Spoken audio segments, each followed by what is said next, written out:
माना कि हम उच्च शिक्षा प्राप्त हैं, लेकिन पत्रकारिता की डिग्री हमारे पास नहीं है। कहीं भीड़ भाड़ में चले जाएं और वो लोग बात कर रहे हैं और वहीं हम कैमरा लगा करके चाप दें तो वो तो करेगा ही, वो मुकदमा कर देगा।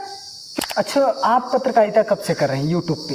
देखो, हम तो जनप्रतिनिधि थे, जस्ट ब्लॉक प्रमुख थे, जिला पंचायत के मेंबर थे, विधानसभा लोकसभा भी हमने फाइट किया। हाँ, अभी भी राजनीति में इंटरेस्ट है कि नहीं? क्यों ना इंटरेस्ट रहेगा।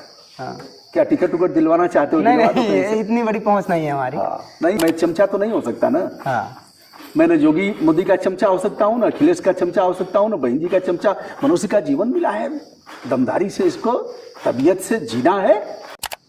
नमस्कार।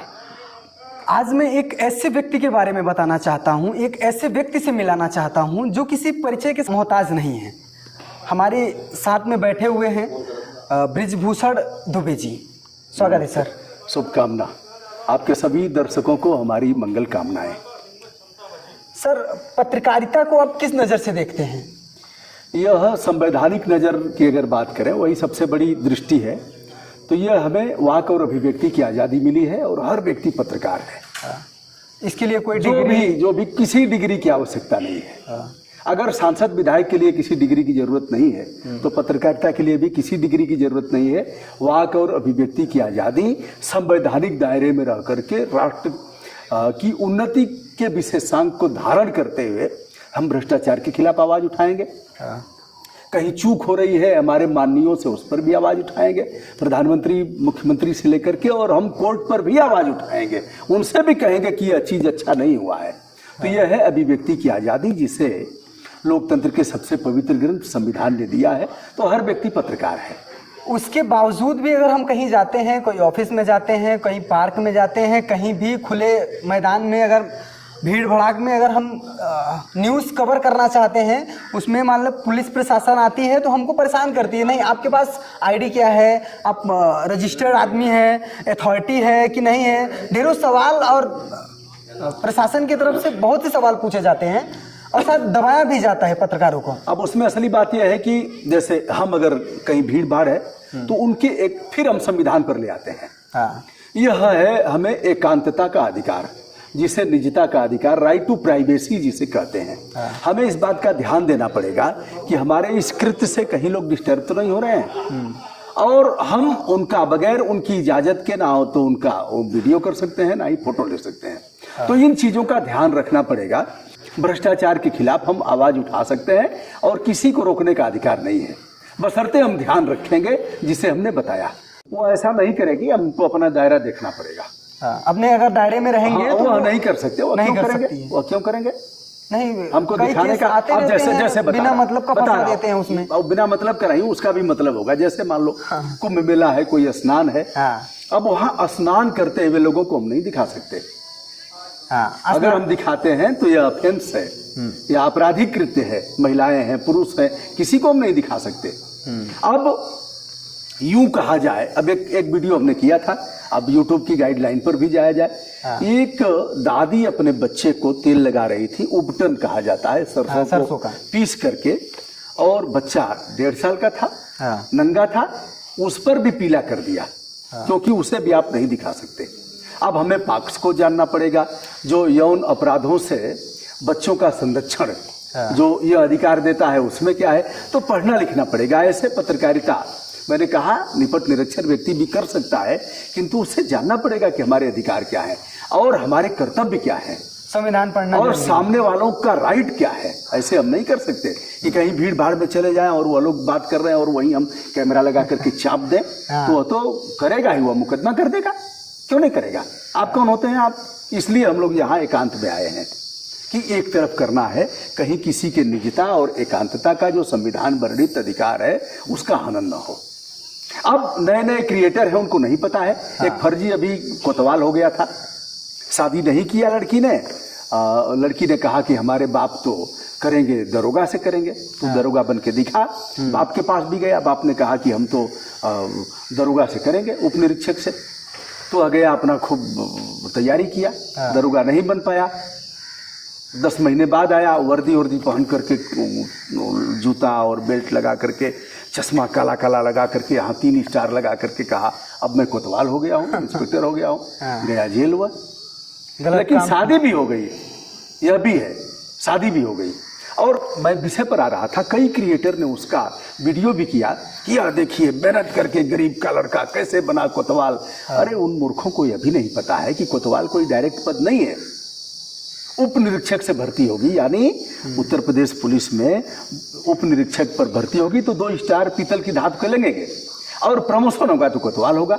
यह जानना पड़ेगा कि तहसीलदार की कोई डायरेक्ट पद नहीं है तहसीलदार का, नायब तहसीलदार से वह प्रमोशन करके तहसीलदार होगा। यह जानना पड़ेगा कि सीओ, चकबंदी का सीओ कोई डायरेक्ट पद नहीं है, ये सीओ से प्रमोशन करके जाना पड़ेगा। तो अगर क्रिएटर नहीं जानेगा तो बेटा जेल जाएगा, मार भी खाएगा और चैनल भी बंद होगा। इसलिए मैं सबको कहता हूं कि पढ़ना लिखना जरूरी है, जानना चाहिए कि हमारे मौलिक अधिकार क्या है, किस सीमा तक हम जा सकते हैं। अच्छा, आप पत्रकारिता कब से कर रहे हैं यूट्यूब पे? देखो, हम तो जनप्रतिनिधि थे, जस्ट ब्लॉक प्रमुख थे, जिला पंचायत के मेंबर थे, विधानसभा लोकसभा भी हमने फाइट किया। अब वाक और अभिव्यक्ति की आज़ादी, हमने कोई पत्रकारिता किया नहीं है। माना कि हम उच्च शिक्षा प्राप्त हैं, लेकिन पत्रकारिता की डिग्री हमारे पास नहीं है। लेकिन संविधान वर्णित जो अधिकार हमें प्राप्त हुआ है, हमसे तो कोई नहीं पूछता कहाँ आईडी है, कहीं नहीं कोई पूछा, नहीं पूछेगा। उसे पता है, जब वीडियो भी देखेगा तो उसे लगेगा कि सामने वाले का कोई नहीं पूछा, और पूछेगा तो हम बताएंगे कि यह अधिकार हमें संविधान ने दिया है। अच्छा अच्छा तो कहेगा अच्छा, लेकिन आईडी तो होना चाहिए, वो यही कह के निकल जाएगा। बोलते हैं। तो अगला सवाल करो। थोड़ा आपके बारे में जानना चाहते हैं। क्या जानना चाहते हो, बताओ। आप अपने माता पिता का देहदान क्यों कर दिया? माता पिता की इच्छा थी कि देहदान, मेडिकल के बच्चों को पार्थिव शरीर नहीं है सीखने के लिए, पूरे देश में अभाव है, आंखें नहीं है, और देहदान ही क्यों, आंखें दान भी कराया। आज ऐसे लोग देख रहे हैं अपने खुली आंखों से। श्रीलंका हमारे देश को आंखें देता है दान में, तब हमारे देश में दृष्टिहीन लोगों को आंखें लगती हैं।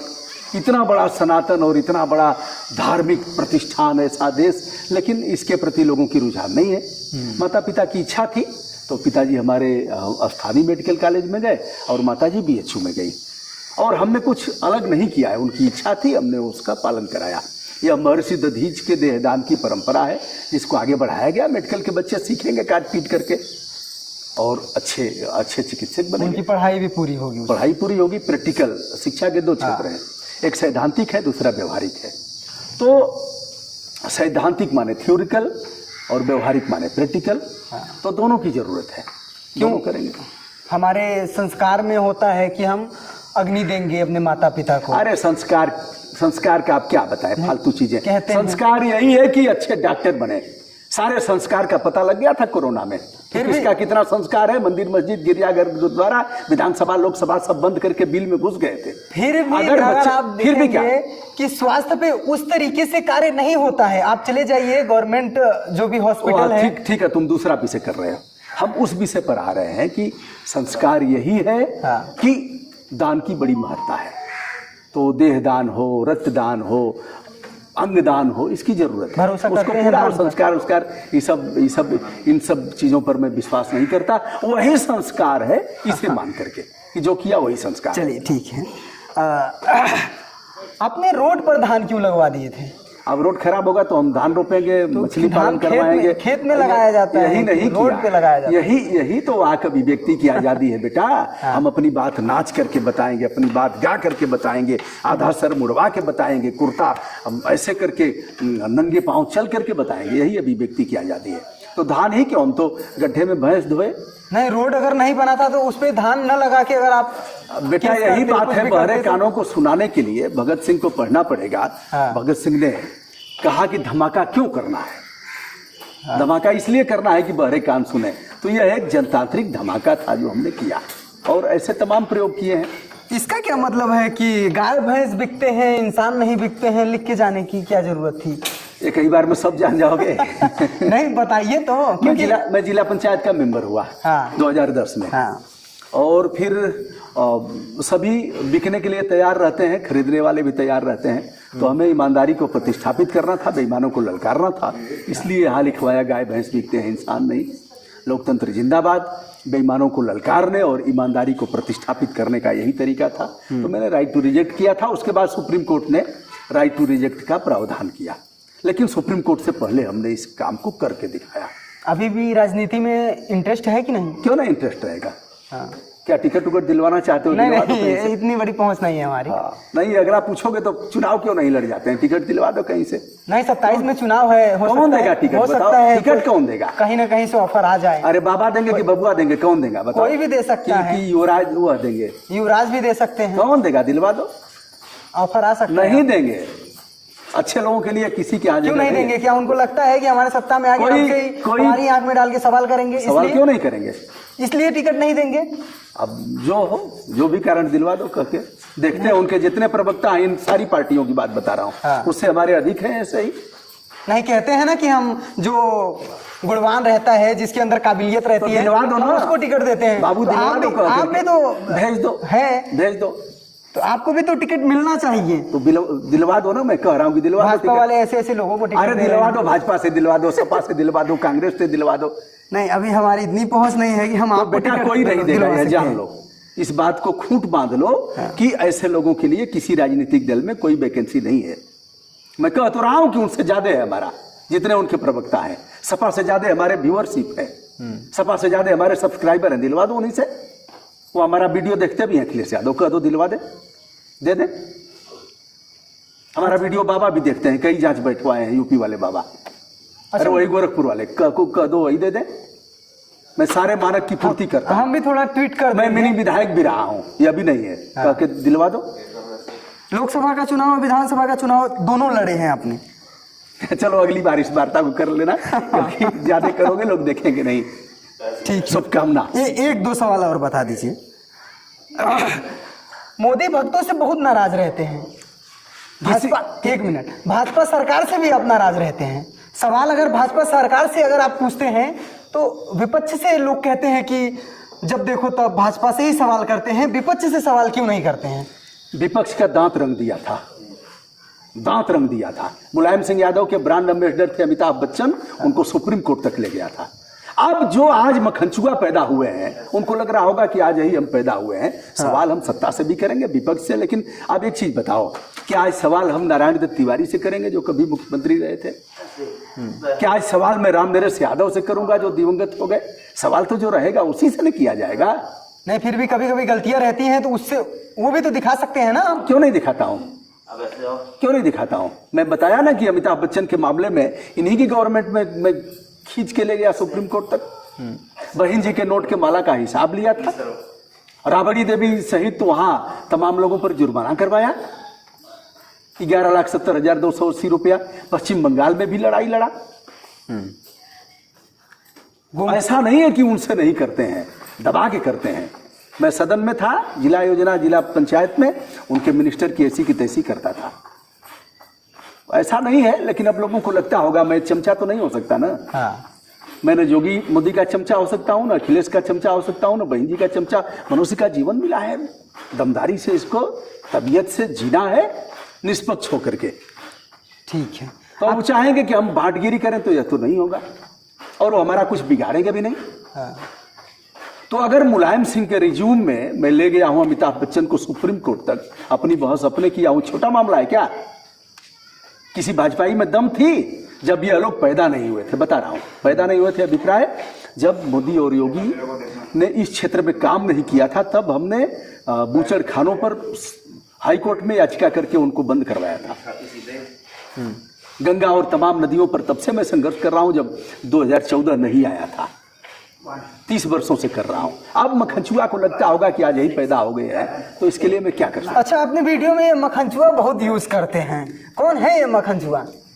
मखनचुआ तुम भी हो सकते हो, हम भी हो सकते हैं, जो गुटखा खाएगा, दारू पिएगा, 3 लोगों को बैठा करके मोटरसाइकिल चलाएगा, हेलमेट नहीं लगाएगा, रात को 2 बजे तक गरियाएगा, 18 साल की उम्र होने के बाद भी बाप की रोटी खाएगा, माँ की रोटी खाएगा, और जो रेप की घटना करेगा, जिसका शादी विवाह नहीं होगा इन दुराचरण के कारण, वही मखनचुआ है। और भी परिभाषा अपने आधार पर जोड़ सकते हो।